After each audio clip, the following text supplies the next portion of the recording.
তুমি একটা প্রশ্ন কমেন্ট বক্সে লেখো তোমার কি আসল প্রশ্নপত্রের দরকার। তাহলে এক কাজ করো, ধীরে ধীরে স্ক্রল করছি, প্রশ্নগুলো লিখে রাখো এবং আমাদের বিশিষ্ট স্যার যিনি এই প্রশ্নপত্রটা কালেক্ট করেছে তাকে অবশ্যই ধন্যবাদ জানাবে। দেখো ধীরে ধীরে আমরা স্ক্রল করছি, দেখো।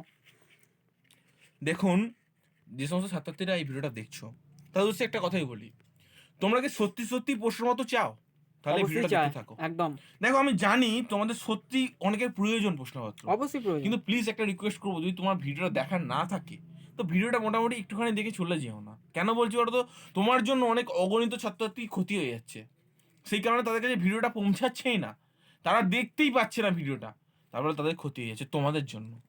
দেখো, তুমি ভাবছো আজকে কারো ক্ষতি করে তুমি ভাবছো অনেক আনন্দ পাচ্ছ, তো একটা দিন দেখবে তোমার অসারে ক্ষতি হয়ে যাবে।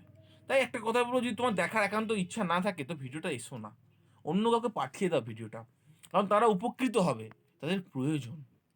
তোমরা হাত বাড়াও, তাকে সাহায্য করো। একদম আজকে তোমাদের সামনে যে জিনিসটা আমরা তুলে দিচ্ছি শেষ সেলসম্যানের তার কাজ। মারাত্মক জিনিস উপাধি তোমরা কালকেই পেয়ে যাবে। দেখো, বাংলা, ইংলিশ, এডুকেশন, নিউট্রিশন সবকিছুই মিলে গেল। এরপর আমি আর কি বলবো? দেখো, কিছু স্টুডেন্ট আছে, তারা মানছি স্টুডেন্টই নয়, তাদের কোনো যোগ্যতাই আর নেই। এই পিডিএফটা তোমার যা দরকার আমি অবশ্যই পিডিএফ আকারে তোমাদের দিয়ে দিচ্ছি, চিন্তা নেই, ব্যাস শুধু হয়ে গেল। একটা কথা বলবো, অসংখ্য ধন্যবাদ স্যার এতক্ষণ